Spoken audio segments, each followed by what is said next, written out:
All right. Just getting this thing set up. Robert Henry, what's going on, man?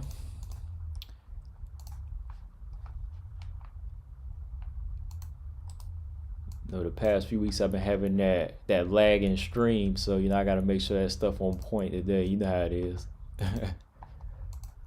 All right, let's see.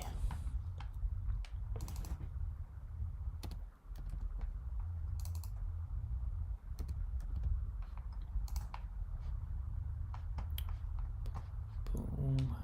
Let's see. Got to talk about y'all's girl Claudia Gadelha today. That's definitely on topic, man.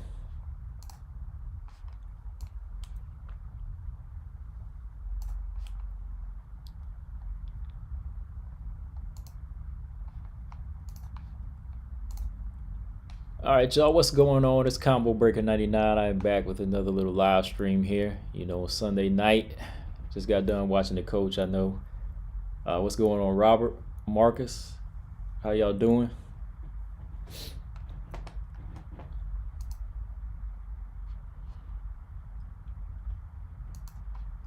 And yeah, man, just want to get on here, wrap this weekend up.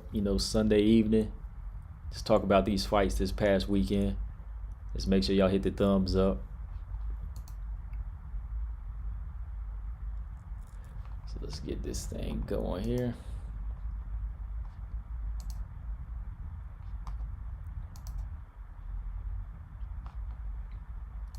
So yeah, man, gonna talk about. I want to go into a little bit of boxing. Want to talk about this Devin Haney fight last night because I feel like a lot of people kind of giving Devin Haney a lot of slack. Well, I don't think they are cutting him slack. Never mind. They ain't giving him enough credit for what he can do. You're talking about a young 21-year-old man who just went in there, outclassed a veteran. So I want to talk about Devin Haney a little bit. And I want to talk about Marcus, his favorite fighter, Claudia Gadelha versus Xiaonan. We're gonna talk about what went down in the fight. I don't want to bash your girl too much, Marcus. Claudia's your girl, so I'm gonna go easy on you. I'm gonna go easy on her. And then we go, do a little preview talk of Michelle Waterson versus Amanda Ribas, man. Shout out, Coach. What's going on? Coach in the house, all right.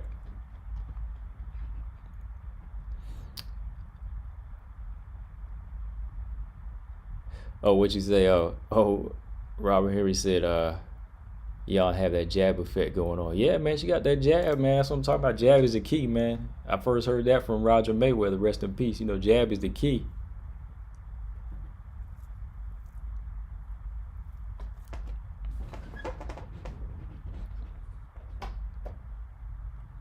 But yeah, man, I got this stream going here. Let me just fix one more thing here, then I can start talking about this boxing. Just hang on 1 second.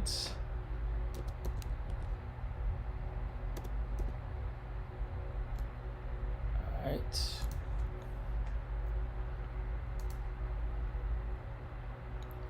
What did y'all think of the only women's MMA fight this weekend? What did y'all think of that Claudia Yan fight for real?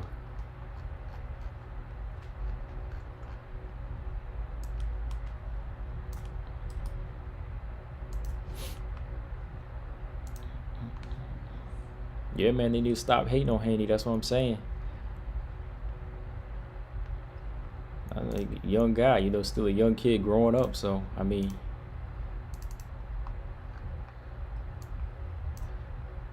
Derek Bailey, what's going on? Dang, Derek, where you been, man? I rarely see you, man. What's going on, Derek? What you been up to, man? I know you probably don't catch the stream because my notifications don't get put out. So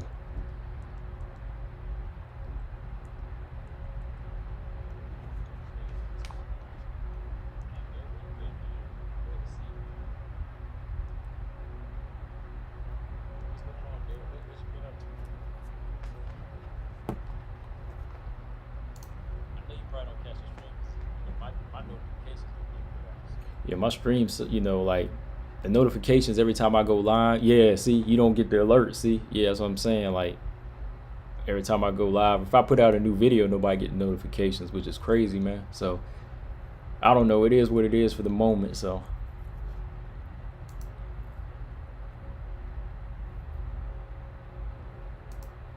But yeah, man, going back to last night, man, you know, Devin Haney versus Yoriokas Gamboa.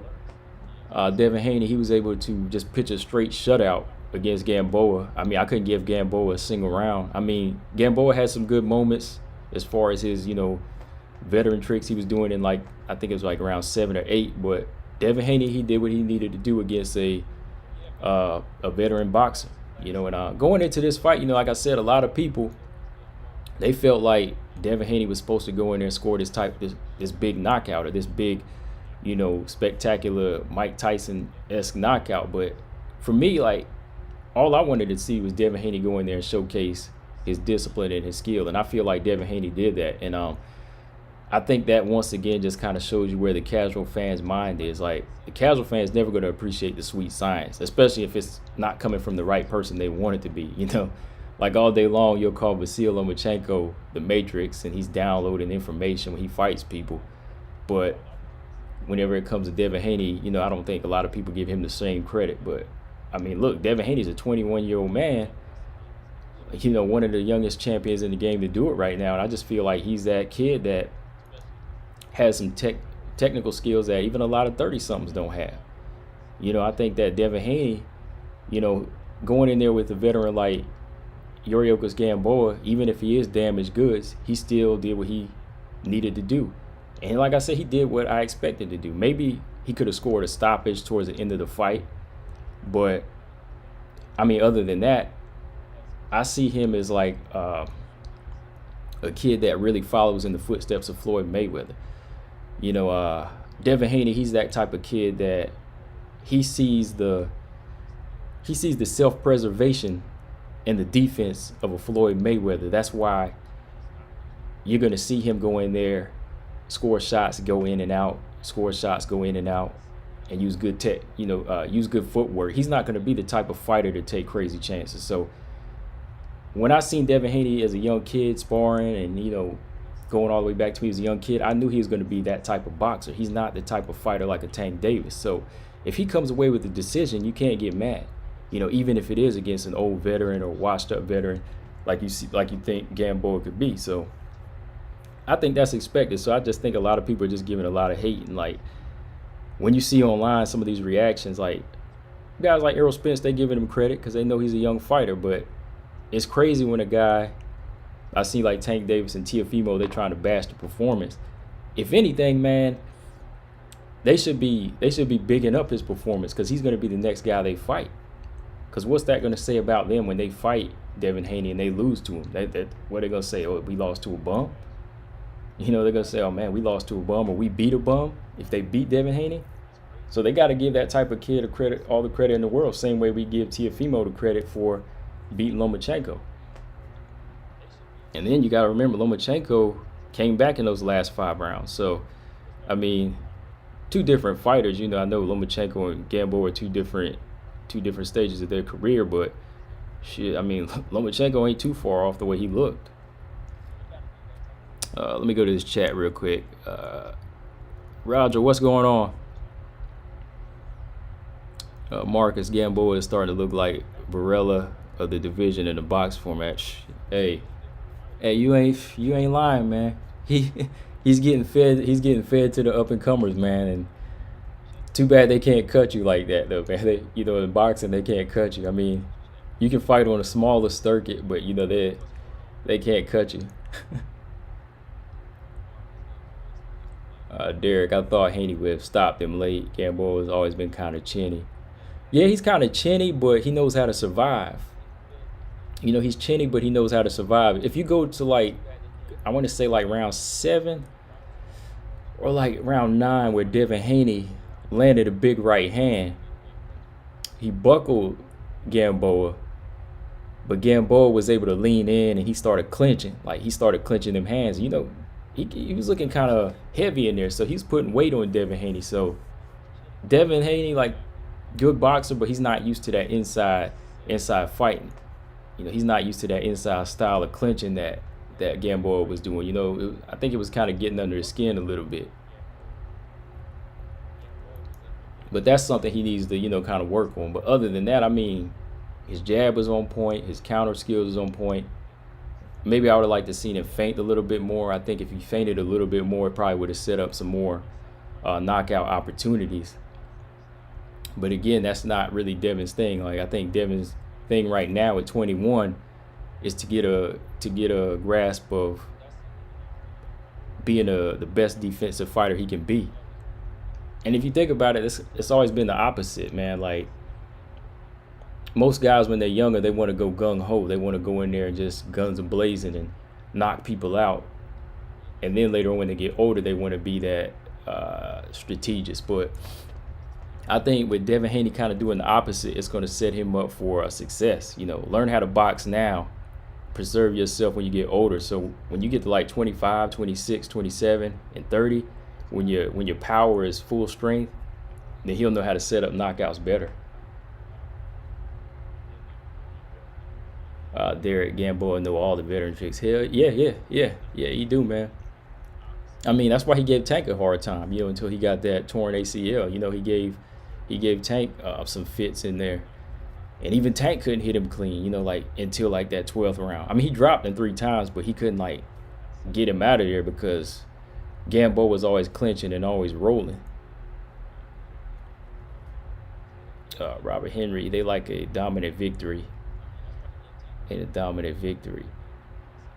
Just because he didn't finish, sometimes a shot that would stop someone on another fight or someone else doesn't do the trick. Exactly. Yeah, man. Like, styles make fights. That's the number one thing about boxing. Styles make fights. You can't always go in there expecting what the last man did to this opponent for the next man to do. So I know that Devin Haney went in there with the mindset or the words that he said, I'm gonna knock him out quicker than Tank did, or I'm gonna do better than Terrence Crawford. I mean, those are words of a showman. You got to say something big. And sometimes they just say that to get the media off their back. You'll just say something to kind of put some eyes on you, but at the same time, you just want the media to leave you alone so you can go back to training or whatever, So I just think we can't always take what people are going to say as gold. When Devin Haney says he's going to knock somebody out, just expect him to win a fight. Just expect he's going in there to dominate, And know your fighters. I think I tell casual fans that know your fighters. Like, when you look at a certain fighter that's going to knock you out, is he really that type of fighter? If my favorite fighter, Winky Wright, says he's going to knock somebody out in his next fight, I'm not really expecting that because Winky Wright's a boxer. Winky Wright's a very solid defensive boxer. Like, I'm not expecting him to go in there and knock everybody out because he doesn't have that type of power. He's a boxer. I didn't go in this fight expecting him to knock Gamboa clean out. Like I said, maybe like a stoppage if he just tore him down, but I didn't expect that. Ronald Finkley, what's going on? Marcus, some people only focus on knockouts and don't worry about a fighter that is technical who can neutralize the power. Yeah. I mean, yeah, y'all gotta see it. Like, even some of y'all that don't watch the boxing, y'all see it in MMA. Like, if we look at certain fighters, when they can't knock somebody out, you see them just go in there and do the next best thing. Like, what's like one fight we can look at? Let's see. I don't know. Let's say Nunes versus Felicia Spencer. Like, she couldn't knock that girl out because that girl was tough. She had a chin of granite. She just kept coming full force. That girl was tough as hell. So what do you do? What's the next best thing you do? You just whoop their ass. You just whoop ass until they eventually fall or till that last bell rings. And I'm fine with that. I'll be a points fighter all day as long as I'm beating your ass. I mean, you know what I mean?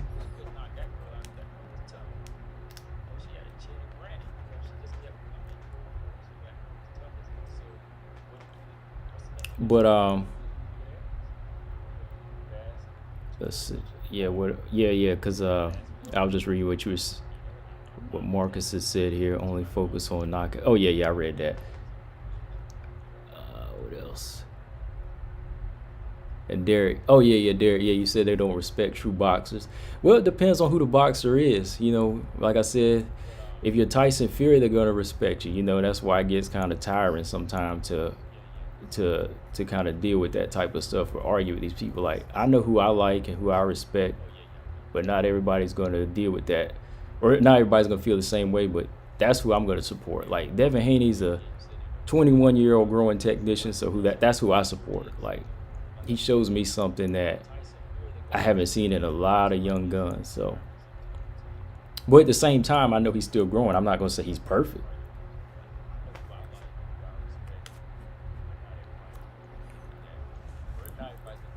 Ron, I was thoroughly entertained. I saw great boxing and beautiful survival to ward off a technically better box. Exactly, man. That's what I'm saying. Like people don't understand why they watch boxing. Like even whenever other fighters respond, they almost sound ignorant. Like when Teofimo responds with, "Oh, that's why I'm undisputed." Not really. I mean, you just beat Lomachenko, yeah, but I mean, how is that gonna argue your crown over Devin Haney's whenever Devin Haney and you haven't fought yet?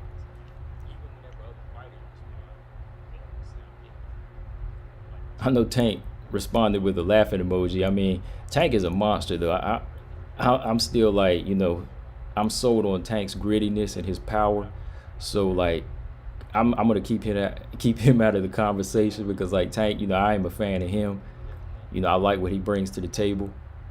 But when it comes to a guy like Teofimo, I just think that he got in at the right place at the right time. I give him credit for the Lomachenko fight, but at the same time, he got in the right place at the right time.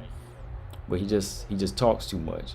He talks a little too much for me sometimes, and it ain't even that he talks too much. He just says the wrong things, man. He just says the wrong things. So when it comes to him and Devin Haney, I know a lot of people are saying Teofimo's gonna smoke Devin Haney, but I'm talking about, look, 21 or 22 versus a 23-year-old. They're in the same league right now. They're in the same bracket. I mean, they need to fight each other. I think that fight really needs to happen maybe after one more fight just to build it up. I don't see Teofimo smoking Devin Haney because Teofimo's not a veteran. Like, will Teofimo be able to do what Yorioko's Gamboa did to slow down and frustrate Devin Haney? I don't know.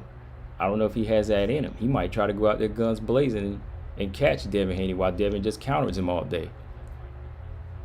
So that's why we need fights like this to happen, so all the talk can stop and we can just say, hey, the best are fighting the best. No more talk. Ronald Finkley, the part I hate is the part where the ones who want to fight everybody get derailed by promoters holding up legendary status. Yeah, that's the sad part, man.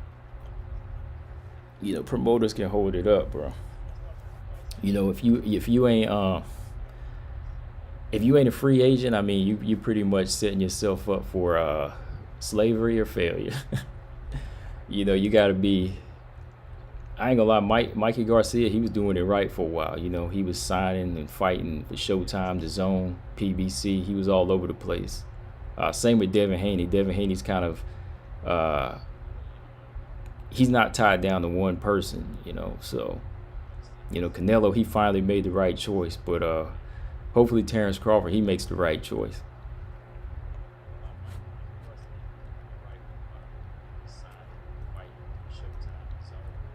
But yeah, man, yeah, that's what I said, like Crawford, yeah. Um, Last thing I'll say about this fight, though, yeah, like I said, with Devin Haney, I'm not saying he's a perfect fighter, but to see the things he's doing at his age now is definitely on the road to greatness. There's room for improvement. I definitely would like to see more feints from Devin Haney. I would like to see more inside fighting from him. I really want to see what he can do on the inside. I want to see more dog. I definitely want to see more dog from him because we did see dog from Andre Ward at a young age and dog from Errol Spence. So I want to see those things from Devin Haney, and then I think that'll kind of come with the age and the strength. Maybe by like 24, 25, you'll start seeing him dog more people out like that and kind of break them down. But Devin Haney, you could put him in that category as is Andre Ward. You know, Andre Ward was a solid boxer. He wasn't always knocking people out either. So don't expect knockouts and don't talk trash about, you know, a young kid. I mean, especially whenever you're 40 something or you're 30 something online, you know, don't go bashing a young kid doing better than you, you know, and I'll leave it on that. But real quick comments before I jump to the next topic. Let's see. What do you think about Jaron Ennis and Delorme coming up? I think that's going to be a good fight, man. You know, I like Jaron Ennis. I like his speed and I like his ability to move in and out. You know, he's a showman. I know some people were comparing him to Roy Jones, but I can't compare him to Roy. I think he's his own technical fighter. He has a very good. I like his jab. You know, again, like I'm a big fan of jabs. I like Jaron Ennis, his jab, and his ability to set up his power shot. So I think dealing with somebody like Delorme, who's a veteran, you know, it's going to be a good test for him. I actually would have liked to see him in there with Jamal James. You know, I wanted to see how he dealt with height and reach and somebody like Jamal James. But yeah, Thomas Delorme, that's a good fight, you know, just to kind of graduate from beating up veterans. You know, I know Delorme, you know, he's been beat up by, did he fight Ugas? Did he fight Ugas? I know he fought Ugas and Terrence Crawford, but yeah, I'd like to see that fight. Derek Bailey, Anus needs some rounds. He's stopping everyone. Yeah, man, he's stopping everyone, man. That's the thing. Like, he knows how to close the show, and I got to give him a lot of credit for that. If you got the advantage, take it. You don't get paid for overtime.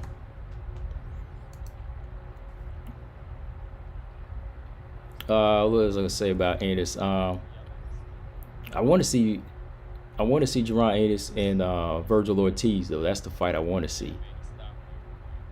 I could see that eventually being for like a title that's going to get vacated by either Spence or Crawford, like if they move up.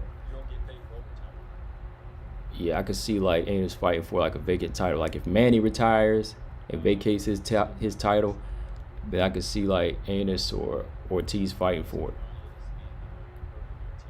Robert Henry, there was a big 10-year gap in American boxing where it seemed like a lot of boxers didn't get the best training and fight opportunities. Now the younger black fighters are getting there again. They hating. Yeah, you kind of hit that on the head, Robert, because you know, I was talking about before in the past video, the drought in boxing. If you go back to like 2005 to 2015, that was that Klitschko era. You know what I mean? So it was an era where you didn't really have like a black champion. You know, you didn't really have like a black heavyweight champion. Lennox Lewis had retired in 2003. So the belts were kind of everywhere. And in the meantime, Vladimir Klitschko and Vitaly Klitschko, they were just like collecting the belts. And then you had guys like, what was his name? Povetkin, he was coming up at the time. Abragamov, all of these guys, Nikolai Valuev, all of these Russian heavyweights, they were taking the titles. So there was a period where, you know, we had no black heavyweight champion. So it was just kind of like, okay, boxing was what it was. But now that you got a lot of guys like Wilder and Joshua's, fighters like that kind of taking over, it kind of puts a different look on the heavyweight division now. You know, it kind of puts them puts these black heavyweight champions in the light again.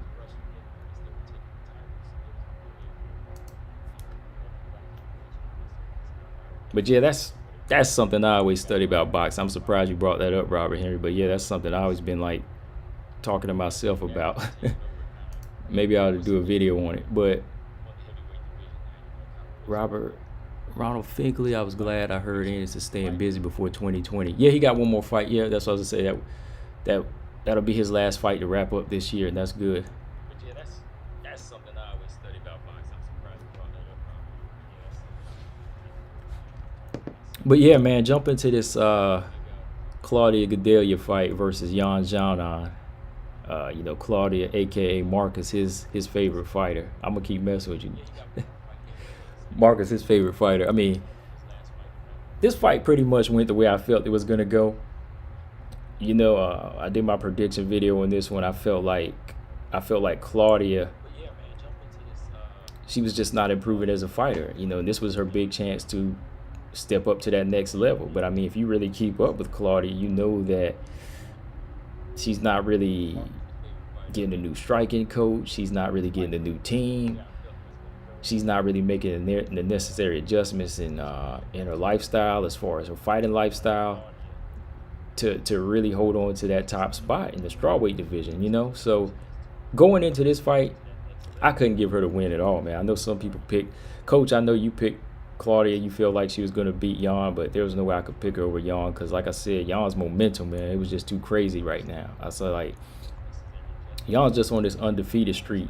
And I know fighters, when they're on these undefeated streaks, they're kind of hard to stop sometimes. They're kind of hard to stop, and I know she had the style to really just confuse Claudia and take her into deep waters, man. And that's pretty much what happened.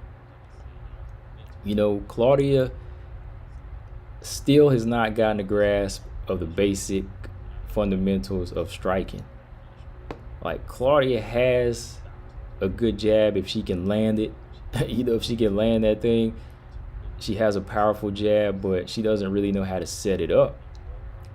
Like, she doesn't know how to set up her jab. Like, she threw that shotgun jab in the first round and knocked Jan back. And I was like, uh-oh. I was like, I think we seeing a different Claudia here. But then Claudia goes right back to her old ways, just trying to blow her old load in the first round, clinching and letting Jan just score little kicks and strikes on her. She's just like really wearing herself out in that first round, just pinning her to the fence. So in my opinion, she should have been glad Herzog broke her up because she wasn't doing much, but Jan has some, Jan definitely has some holes in her game. Jan getting swooped up with the double leg takedown like it was nothing. So I know that Jan has some work to do, but I know that Jan could definitely get past a fighter like Claudia, Oh, y'all saying in the comments section, hold on. Marcus, who fought JJ?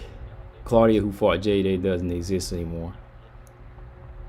I don't know, man. The sad thing is, that is her. That is her. She just never leveled up. I think it's just that a lot of fighters are surpassing her. I mean, maybe she was a little bit hungrier and maybe she was a little bit stronger then, but I think that's the same Claudia, which is even worse because that means you're not improving. Hang on for a second.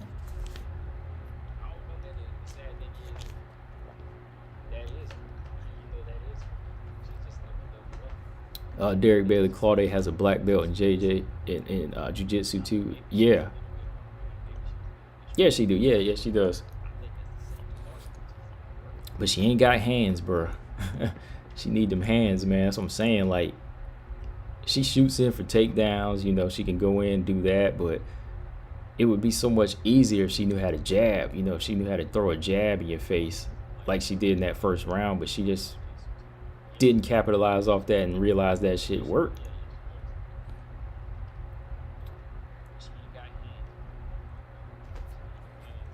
Then when you talking about that second round, man, Jan was just piecing her up, man. Jan was just like lighting her up with jabs, like jabs and right hands, and then she come back with a left hook, and like Claudia just looked confused. Like Claudia was dipping her head and still getting tagged by a left hook. I was like, imagine if she had more power in that, she would have knocked Claudia out. Claudia's just coming straight forward, man, and taking these shots and just kind of following her around. And like by the end of the round, she was just like red and gassed. So I was like, this ain't, this is the same Claudia. I was like, yeah, we're not getting anywhere. I was like, we're not getting anywhere because she's still taking the same type of punishment and going through the same type of motions. But I mean, shoot, like, last round. Oh, let me check the chat real quick. Derek, Claudia has she needs a great striking coach to work with. Yeah, man, she need a coach that can really help her like build up her hand game. I think one of the things about Claudia is why she doesn't really box or why she doesn't really strike is because of her cardio issues. But it's vice versa. Like, if she worked on her boxing, well, she worked on her cardio and her stamina, then she would be able to. Then she would be able to box. So it would be a win-win if she did that. She'd be able to go longer rounds and press the action more, even into the later rounds, and have a decent hand game. But it's like she doesn't realize I gotta build that stamina. I gotta really work on my cardio so I can box more. Marcus, what makes this bad is that Claudia is a second-degree black belt in BJJ and a three-time BJJ world champion. Hey, I mean, but the thing is, it's yeah, Marcus, that's what it is, man. It's bad, but at the same time, it's bad that she hasn't learned how to turn being a BJJ artist into a mixed martial artist. Like, when she learns striking and she learns how to throw some good kicks, she'll be able to get those. She'll be able to get it to the ground. It's not just one thing. Like, she's this savage on the ground.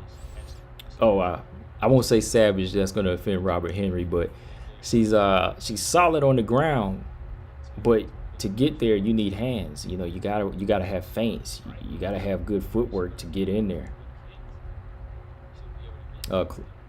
Gary Baldwin, Claudia needs cardio more than anything. Yeah, Robert Henry, that black belt wasn't working like that last night. I admit, though, I don't know what was going on last night with Herzog. The way he was separating the clinch was a little too quick for me. I agree with the clinch. I agree with the breaking of the clinch. To me, I felt like when he was breaking up the clinch, he felt like there was no action. It was just kind of like a stalemate. I didn't see Claudia doing anything. Like, did he at least let it go for like a minute or two? Like, did he let him go for like a minute? It felt like a minute to me because Claudia wasn't doing anything in them clinches. Like, I was waiting for her to do something. Robert Henry, it's like Dana wanted to display Jan's boxing skills, but Claudia's still horrible on the feet. Yeah, man, that's what I'm saying. Like let's look at even the third round. Like, going into that third round, Claudia knew she had to go in, and so she went in hard. She tried to go in for another clinch, got those underhooks, but wasn't doing any type of inside fighting, in my opinion. She wasn't doing any type of work, and it was Jan who was really like squirming and moving and trying to get out and using her head to break free. But even when she couldn't break free, she was staying busy. And then, finally, like, Herzog, he would break them up because, like, it was just like a stalemate. So going back to the center of the octagon, Jan's just going right back at it, just piecing her up, man, just piecing her up to the end. And the thing that got me at the end of the round was, like, Claudia raised her hands up. Claudia raised her hands up like she wanted to fight. But I was like, nah, you didn't win this fight. You did not do enough to even get a controversial decision in this fight.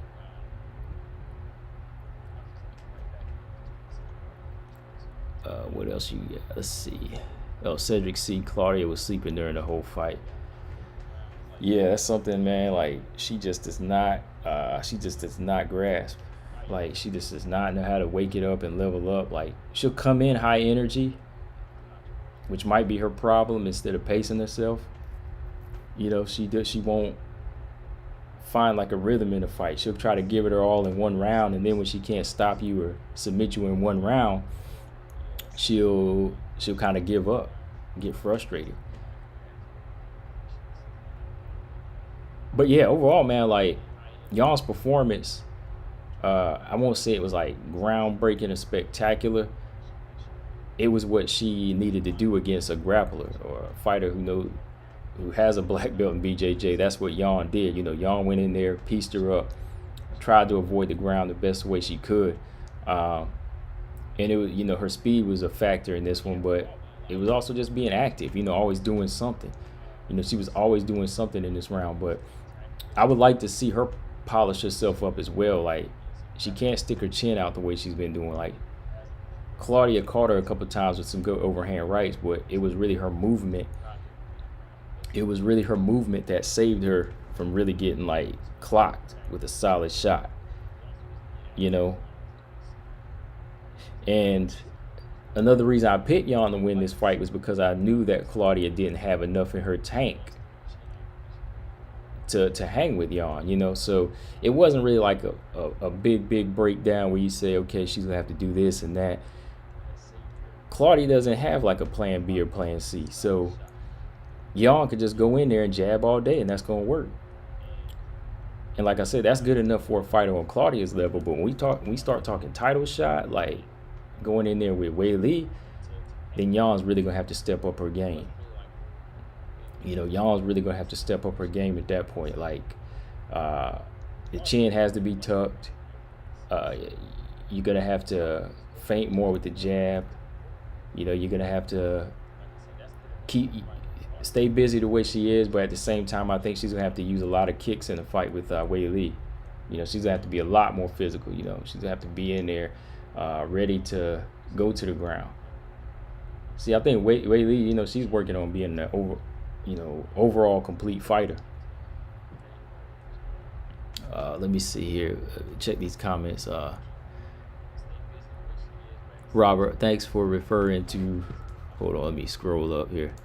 Thanks for returning to Claudia as a savage. No, I take that back. I just looked again. You're right. Claudia wasn't doing. That was the way I originally saw the fight.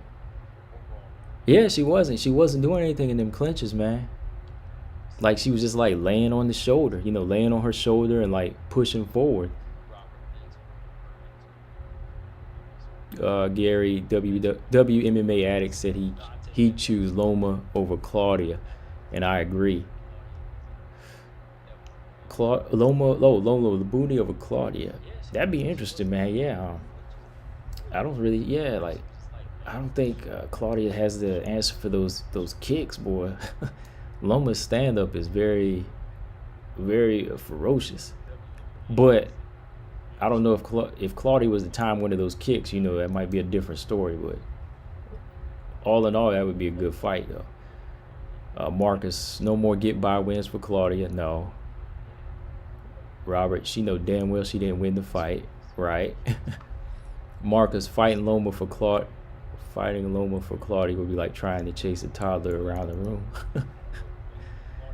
There, like she doesn't know how to pace herself. Nah, man, she don't know how to pace herself. Robert, it's funny how I only see my comments. You only see your comments? Did you hit like did you hit high chat or something? Cedric C. Yan looked good, but she didn't do much to me. Yeah, that's the thing. Like that just shows you how much Claudia hasn't improved. You know, like Yan didn't do anything spectacular. Like Yan just did the basics. You know, Yan did the basics in there, and Claudia didn't even know how to handle the basics. You know, if she knew how to handle the basics, she would have got in there and used that shotgun jab a little bit more and known how to close the distance and really touch that chin, because the chin was wide open. You know, the chin was there. The chin was there. You could have knocked Yan out. Marcus, I wouldn't be surprised if Claudia ate 5 donuts before the fight. Yeah, Robert said 9 people in the building. I had like 13 now, but yeah, make sure you hit the thumbs up. Maybe that'll help my notifications go out more.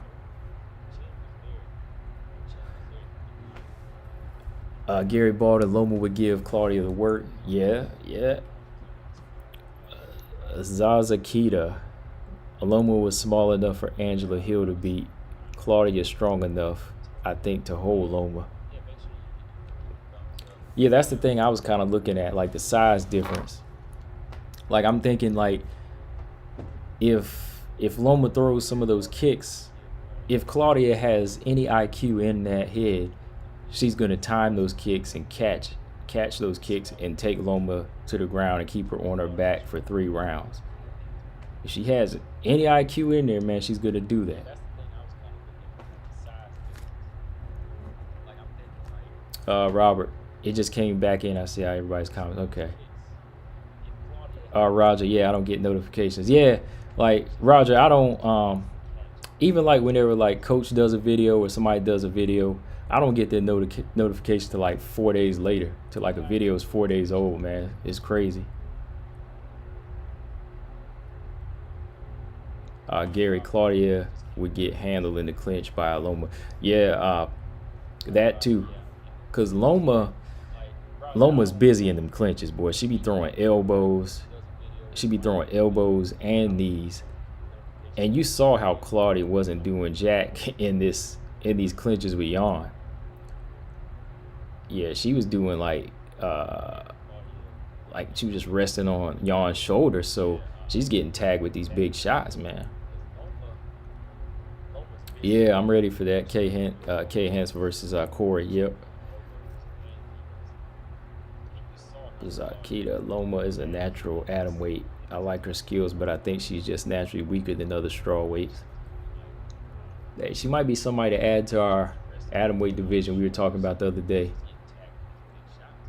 Marcus Freed Frey to Claudia. Why you want to do that, man? You know, I like Jin Frey, man. She just needs to be an atom weight, man. I like Jin Frey. See, I told you was a Claudia fan, man. Why you trying to free to Claudia like that? That's a bad move, man. Don't do that to Jin Frey.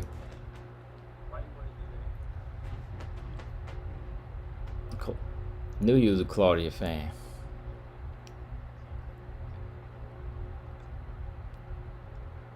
But yeah, let's see. Question: Do y'all think Jan is ready for this title shot off of this win? Do y'all want to see that now? Is Jan ready for that title shot?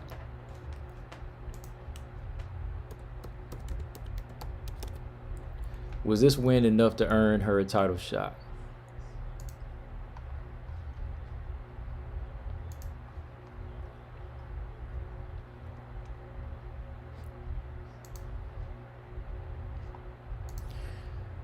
Claudia needed this wake-up call. She was too cocky after that Hill win. Shoot, she been needed a wake-up call. She just ain't really. She just won't wake up.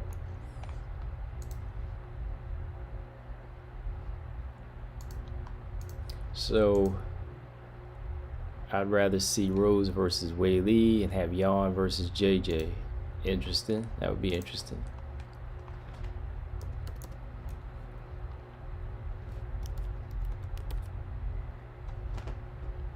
So yeah, that's the question.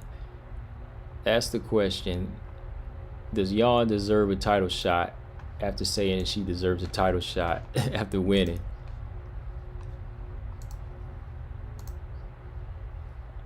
Hang on for 1 second. Hold on 1 second. I'll be right back.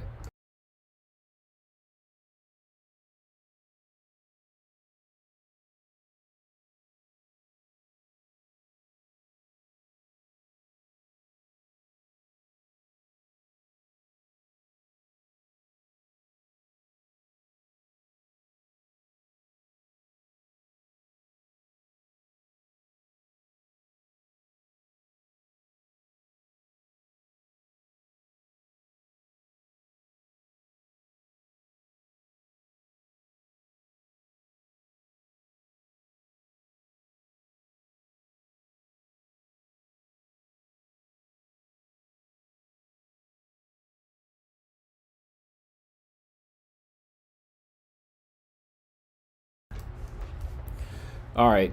Okay, I'm back. Okay. So does she deserve the title shot? Derek said no. Zazakita said, I'd rather see Rose versus Wei Li and have Jan versus JJ. Robert Henry, Claudia was in the clinch leaning up against Jan, trying to unwrap a dogwood sandwich. Gary, sure, why not after Rose, of course. Huh, okay. Marcus, I don't think so, but due to by popular demand from China to the US to the UFC from China. The UFC might end up making that fight. Yeah. Cedric, who's next for JJ? I don't know, man. I think JJ, I would like to see her and Tatiana. Robert Henry, Jan would have to hold her guard up against JJ to answer the question. No, she doesn't deserve the title shot, but I like the call out. JJ looked good against Wei Lee, even with the alien forehead. Do you think she could ever beat Rose? Or the styles make fighting Rose has her number? I think I don't know. I don't think Joanna could ever beat Rose. I mean, it would probably take a day whenever Rose is just off her game completely, because nobody's ever perfect. So maybe like 4 out of 5 times, 8 out of 10 times, I see Rose winning eight of those fights and 4 of those fights. Like if it's 4 out of 5, Rose wins 4 of those fights. Just because, yeah, she has her number. It's when it, their styles, the way their styles match up. Rose doesn't do well against fighters who likes to get on the inside and get really physical. So she definitely takes advantage of that with JJ. She can take a punch here and, she can take a punch here and there, but as long as you don't really get physical and get in the clinch and start ragdolling her, Rose is fine. So Rose can pick you apart from the outside. She's an excellent boxer. As far as like Wei Lee and Rose, that's gonna be a different story though. That's gonna be a tough fight. Cedric, see Rose isn't chant ready to me.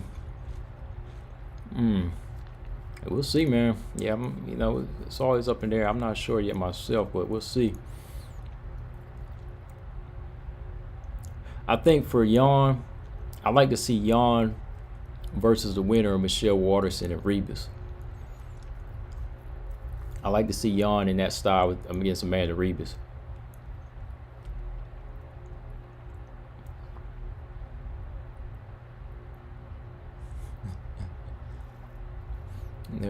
Never been a huge fan of Rose. She always gets the title shots, chances.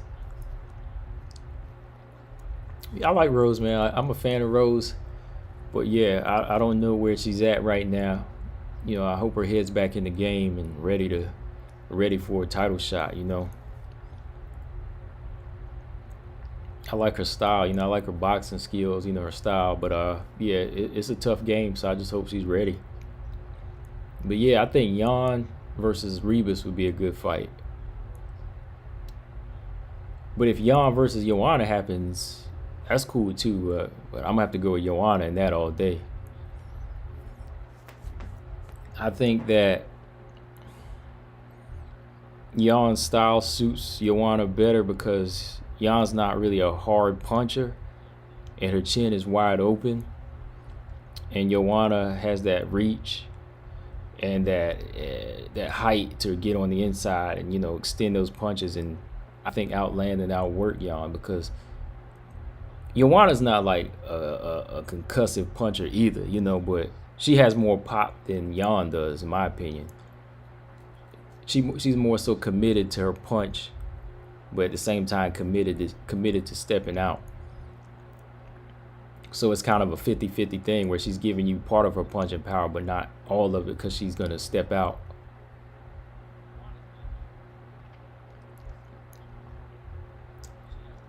Coach, I don't know if she is coming back yet though, man. Like, she been chilling, man. She's been making money. She's been making moves, She's been doing things, so I can't get mad at her there, man.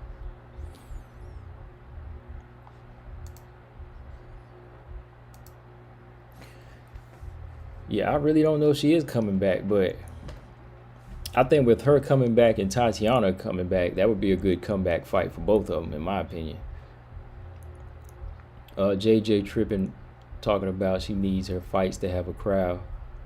Man, she was sounding like Terrence Crawford there for a minute. Nah, like, you just need a fight if you're going to come back. If John Jones or Usman Khabib. If all these guys can fight without crowds, she can fight without a crowd. I watched Cynthia versus Marina yesterday. That was a banger. Yeah, that was a good fight. It was a draw, right? Yep. Zazakita Yan got that Holly Holmes sound effects on while fighting. Yeah, she kind of telegraphs her sound, so I think that's really gonna when she telegraphs her shots like that, I think Joanna would have a field day with that. She'd time her and be able to pick her apart.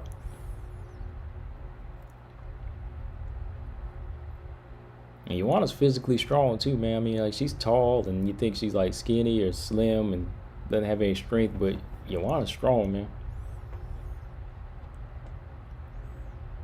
Robert Henry Claudia after the fight went to George Foreman house while he was cooking on the grill.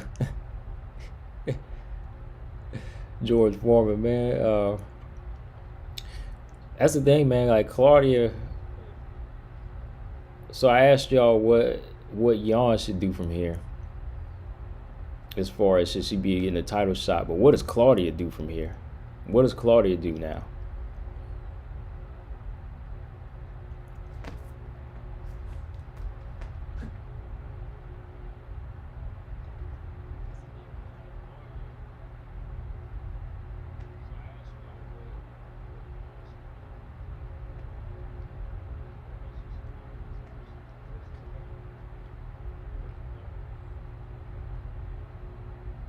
Like, what does she do? Like, did she get that striking coach and try to improve her striking? I know somebody said she should move up to 125. I think, yeah, that was the other day when me and BJ were on. He asked about her moving up to 125, but I don't know if 125 would make it any better for her, man.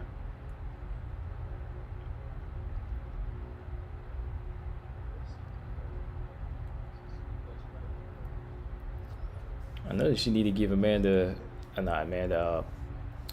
Hill that rematch. Zazakita Claudia could fight loser Waterson Ribas. 2 more weeks till Valentina defends her strap. Yeah. Ready for Ribas Waterson. All right, so yeah, you bring up Ribas and Waterson. Let's talk about that fight, man. I think that's a good fight. First of all, I gotta say I'm glad that Waterson stepped up to the plate and took that fight.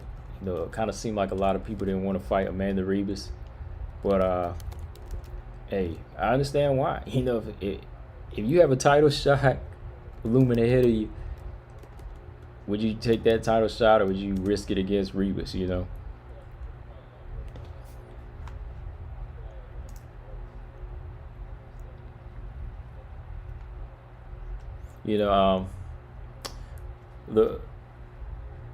I think Amanda Ribas, the thing about her, man, like, it's crazy because she can fight at 2 weights. Like, she looks good at flyweight and she looks good at strawweight. So she could do either one. That's why it's almost like she's already like putting herself in that pound for pound talk, the way she's just like going back and forth. But she has that ability to go back and forth. And I think Ribas, her stand-up is solid, her ground game is solid, her physical strength is solid.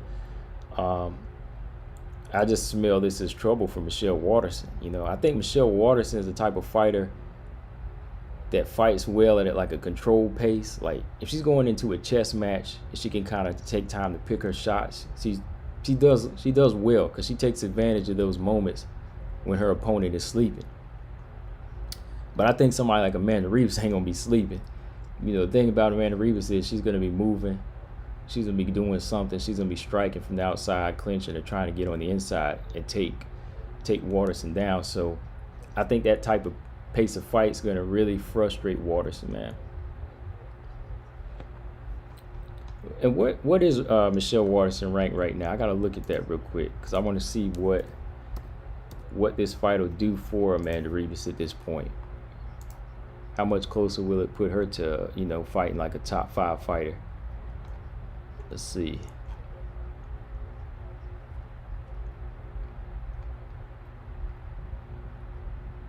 Yeah, because Amanda Ribas is number 9 right now, and Michelle Waterson is number 6. So yeah, this is definitely a fight that's gonna really push her up to that edge and have her fight a top 5 fighter.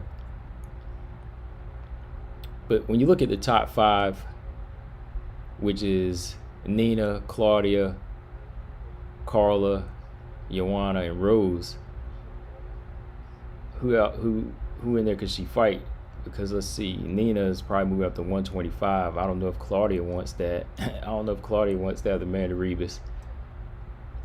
Yeah, Marcus. Yeah, she's in the top 10, but she's not in the top 5. She's number 6.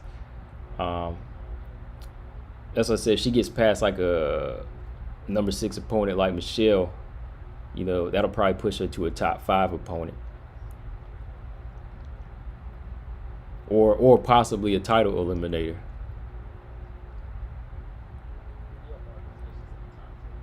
And I think Michelle Waterson, like I said, that last fight out with Angela Hill, she had her moments in that fight, but nothing like great. Like it was a 5-round fight where she could kind of fight at a pace where Angela Hill was gassing out in the second half of the fight. She had her moments because Angela Hill's not really going to commit to hard punches, so she could take chances in there.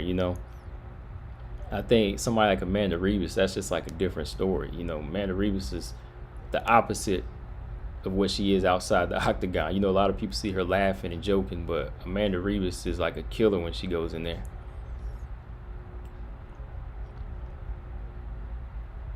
And I think Michelle Waterson, her main weapon is just her kicks. I think that's her main weapon is her kicks, even from like a mid range. And I think that somebody with a good jab and power behind their punches like Amanda Ribas is going to be able to push themselves in with ease. Rose Namajunas was able to do that. Rose, she was able to get in on Michelle Waterson and submit her. So I could see Amanda Ribas really bull rushing in, taking this fight to the clinch and just making it uncomfortable. Like really working her body, because I think that Waterson just doesn't look as she just doesn't look as strong as she used to.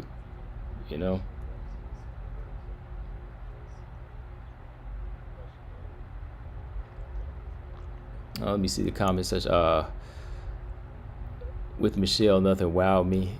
Yeah, like the fight with Angela Hill. Like I said, that 5-round fight, it was so close. Like I had Angela Hill winning that fight, but I think that with that type of controversial win, yeah, like she'll have to fight one more time before she's elevated. So she has to fight somebody below her again to see if she can really, get them out of there. And let that fight be Amanda Ribas. I honestly don't see her beating Amanda Ribas.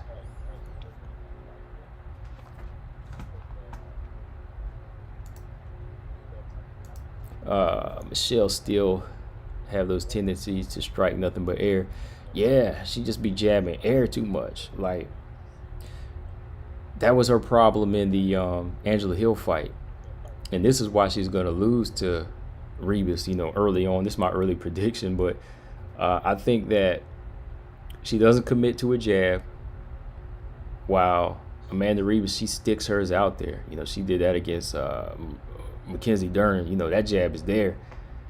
You can't just like jab short. Somebody like Amanda Ribas is going to see that and counter over the top with the right hand, or just come straight in behind their jab. Michelle Waterson didn't start using the jab until like the fourth or fifth round in Angela Hill fight. Like she was jabbing short, like she didn't want to get on the inside. That's why I say Michelle Waterson is better from mid-range or outside range at like a controlled pace. But even then, like it's not really benefiting her because she's not extending punches. That's why when she fought somebody like Joanna was able to piece her up from the outside, because Joanna's faster and she's playing a better chess match. She's playing a better chess game.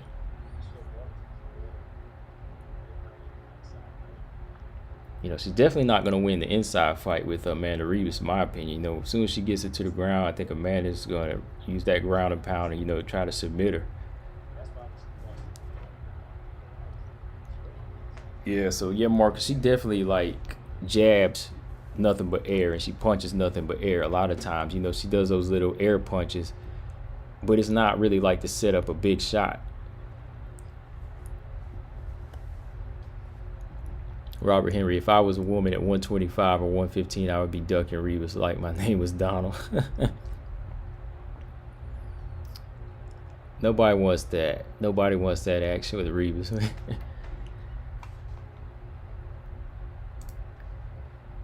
Yeah, man. But I think where do y'all think? You know, I know early predictions. Everybody feels like she's gonna beat Michelle Waterson. So where do y'all see her by the end of 2021? Ribas, do you see her challenging for the strap by the end of 2021, or just breaking like top 5 or getting the top 3?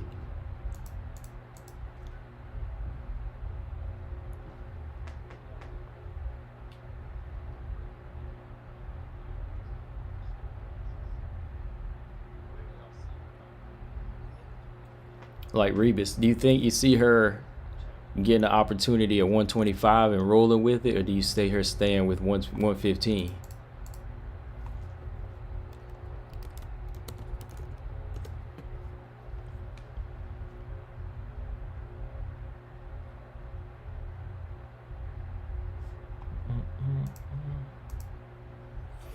Zazakita, sometimes being physical is all that matters in a fight.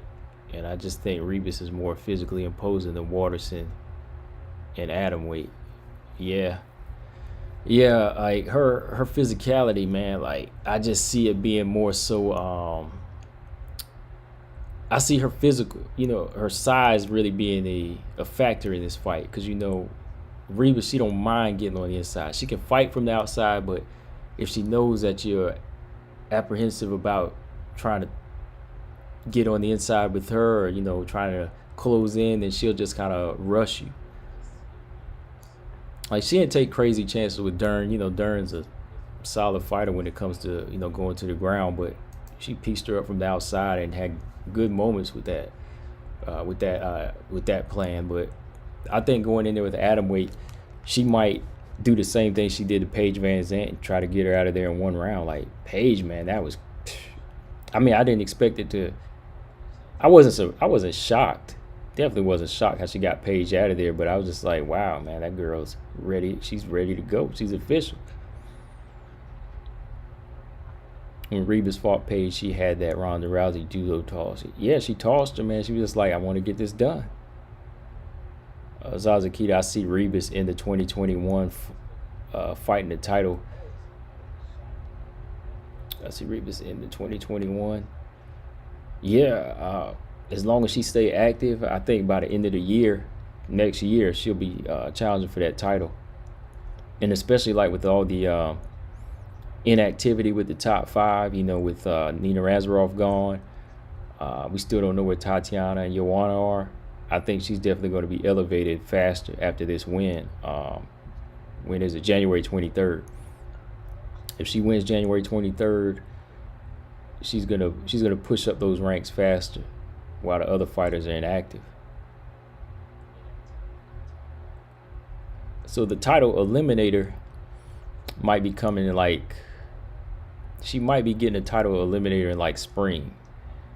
I think she'll get that Carla fight. She might eventually get that Carla fight. If she gets Carla out of the way, then that'll put her in for a title shot sometime next year.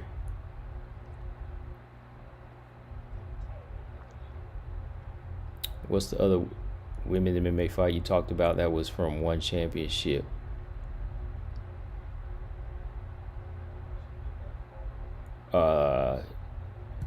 Yeah, I didn't. Yeah, Cedric, I'll talk about that.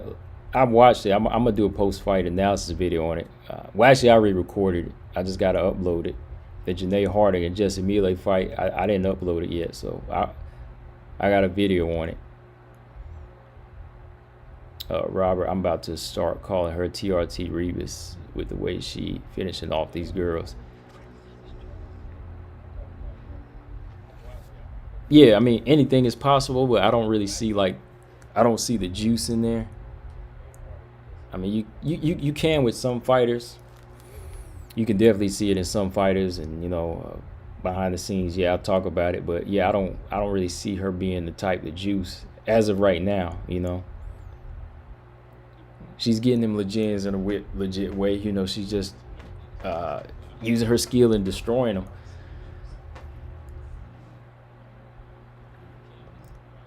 But yeah, I see Rebus getting out of.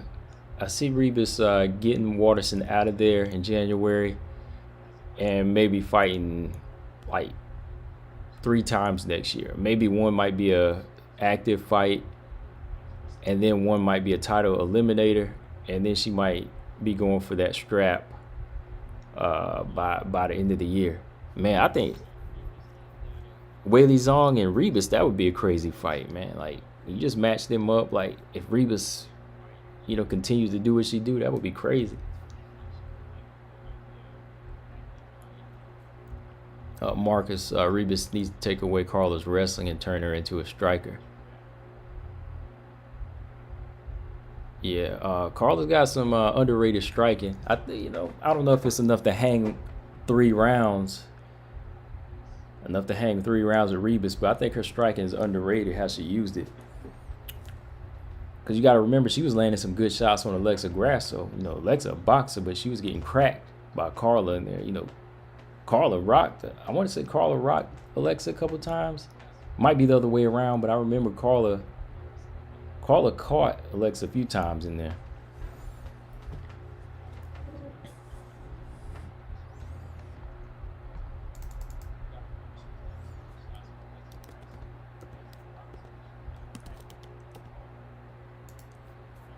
Yeah, I don't know, man. I think Carla's just in that position where she want to go for the big fights. You see that a lot in boxing, where fighters they get to a certain position, they feel like they got that pass to get past certain fighters now. When they fought everybody, they don't have to fight anybody touching number 9 or 10 or 6 or anything like that. So in a way, I think she's seeking like the business moves now. So yeah, she might be. I hate to say she's ducking it, man. I hate to say she's full on ducking the fight. I hate to say somebody don't want to fight, but I think it's not because she's like scared physically of Amanda Ribas.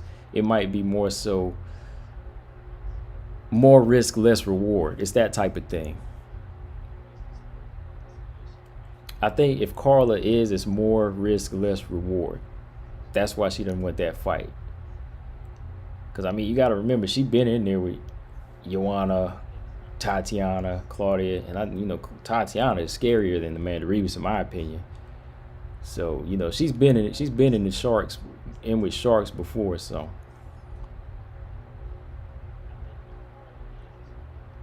it's just a more risk, less reward type of thing.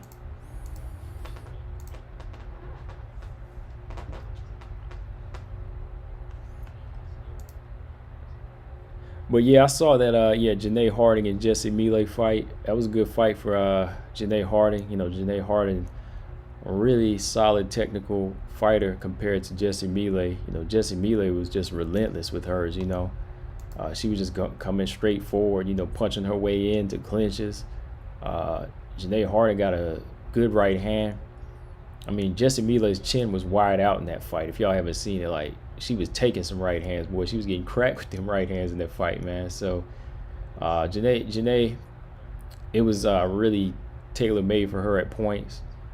I feel like she just really executed a better ground game as well. I know Jesse got a couple of takedowns in, but, Janae got cut. I think it was a headbutt. Yeah, I want to say she got cut by the headbutt in that fight. But, she fought through it. She fought through it well. And almost got the submission. She almost got the rear naked choke on Jesse Mele. She transitioned to that back so fast. Like, Jesse Mele was trying for, like, this Kimura, like, from the wrong side, but Janae wind up getting out of it, and then she winds up transitioning her back and almost getting like the submission, almost.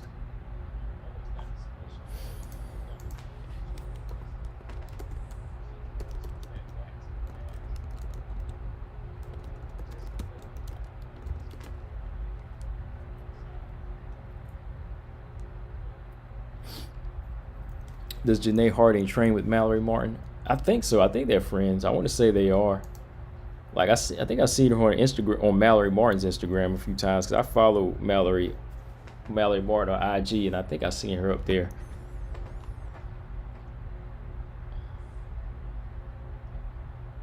I think that was her I seen on there.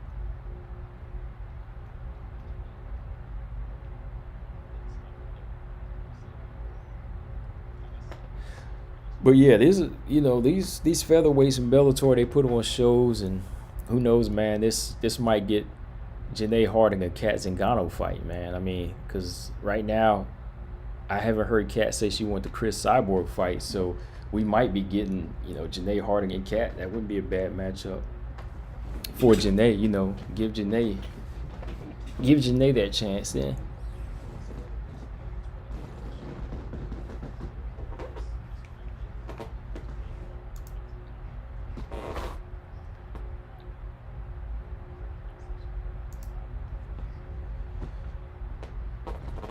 Cedric said that fight was confusing. Well, I had Janae winning. The fight. Pretty much, I could say Jesse probably won the second round, but I think the judges had it 30-27. I think I agree with that. Because the first round was, I feel like the first round was Janae all the way. But I think that, what round was that? The second round, Jessie had her moments, with the takedown. But I think Janae kind of stole the second round. She kind of stole it with them elbows. And then the third round, I had to give her the third round because she did better on the ground. And like I said, almost got that submission. So yeah, I would say it was 30-27. Tough fight, but yeah, Janae won just about every round.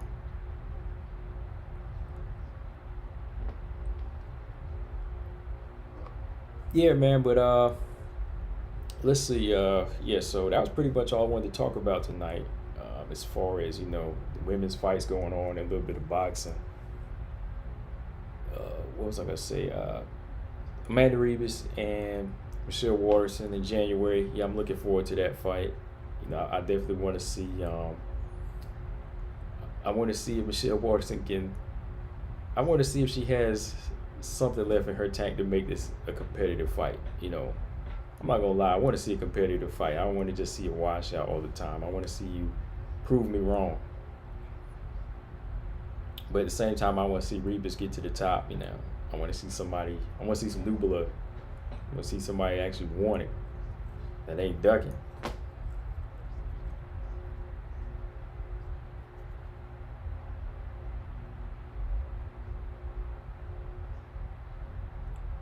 And yeah, that fight, Sumiko Inaba fought Jessica Ruiz. I did a post fight on that. I'm gonna upload.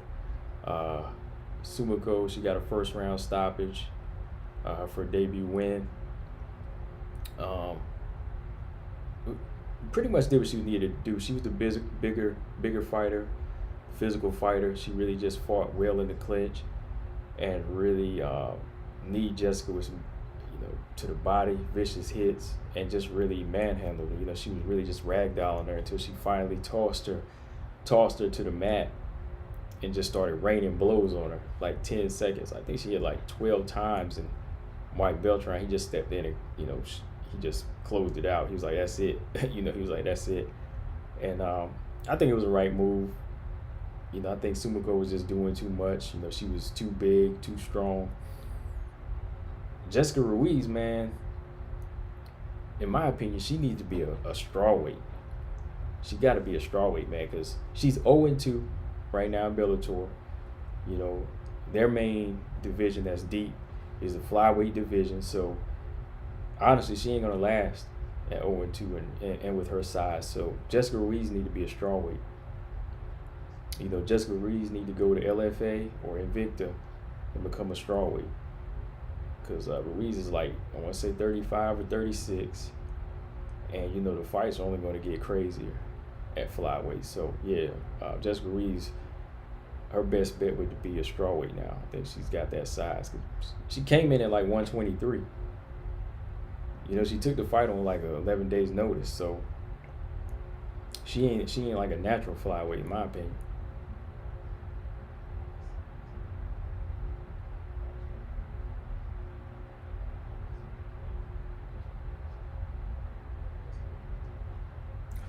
But yeah, y'all, I'm about to cook something here in a minute. Before I wrap this thing up, what was the last few questions y'all had? If y'all got any last few questions before I get up out of here. Got about 10 more minutes. I'm going to do about 10 more minutes, then I'm going to bounce. Poliana needs to work on, I think she needs to work on her stance and her balance. You know, I think she's a little too Muay Thai and she's a little too flat-footed. Needs to work on her takedown defense. I know I think she's like is she a black belt or a brown belt? She's like a black belt or a brown belt, but she needs to work on her takedown defense because she wasn't too good. She didn't do too well on the ground against Jillian, in my opinion. You know, she needs to kind of work on her stance and, you know, be a little lighter on her feet.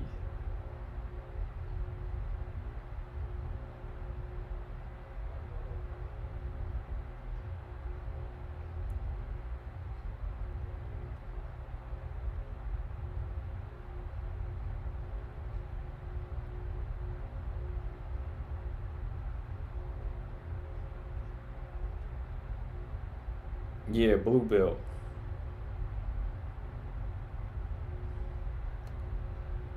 You know, she comes from that like Thai background, you know, Thai boxing. I think she's Thai Muay Thai. You know, she comes from that background, so you know her. That's her main thing. You know, she has a lot of power in them legs, but it's not really effective if she's going to be flat-footed. You know, she's flat-footed. I think that kind of leaves her open for takedowns. And, you know, Julian Robertson was having a ball. Like in that one round, she just caught the kick and took her down.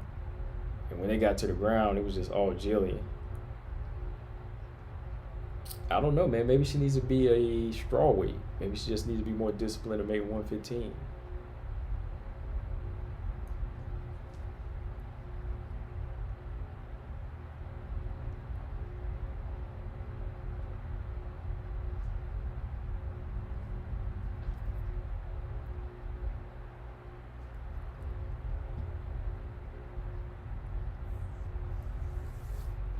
But yeah, man. Wow, it's getting dark out here fast now, man. It gets dark at like 5 o'clock.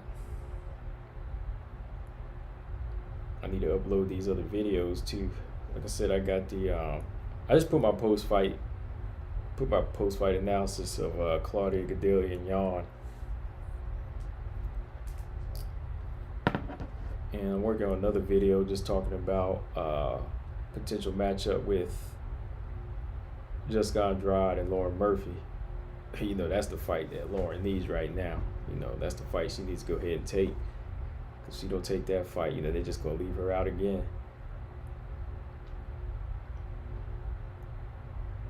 And I'll upload this Sumiko and Jessica Ruiz post-fight. And Janae and Jesse Mile.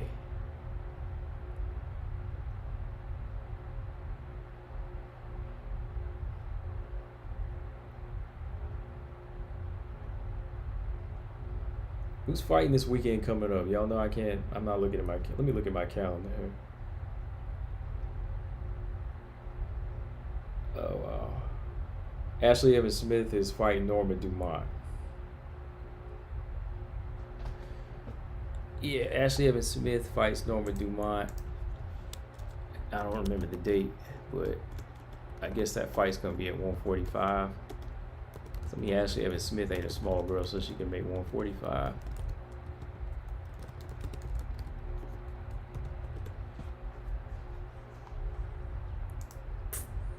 When is that fight? Let's see.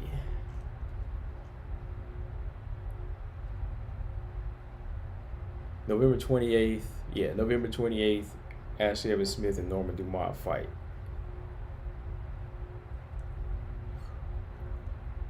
Yeah, because Ashley Evans Smith, her last fight was a flyweight. But I think she can make 145, no problem. She don't look like a flyweight to me.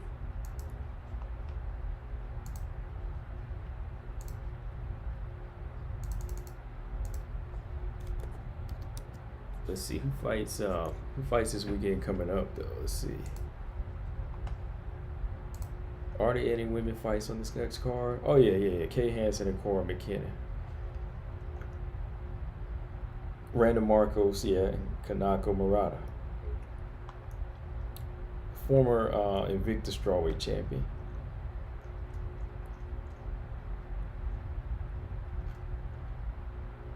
It's like a solid card next week, but just a first look. I like Corey McKenna and what she can do. She's a little bit more well-rounded than Kay Hansen. You know, Kay Hansen, she comes from behind the back with those wins sometimes. You know, it's very close how she gets her wins. Kay Hansen, and she's still young, so I didn't think they would have pushed her into the UFC that fast.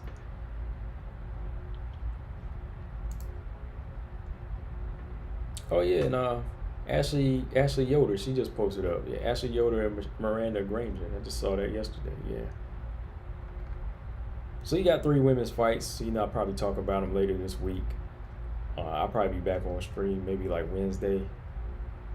I got to put in some work the next 2 days. So yeah, I'll probably be back on Wednesday to talk about Randa versus Kanako. And Kay Hansen versus Corey McKenna, and Ashley Yoder versus Miranda Granger.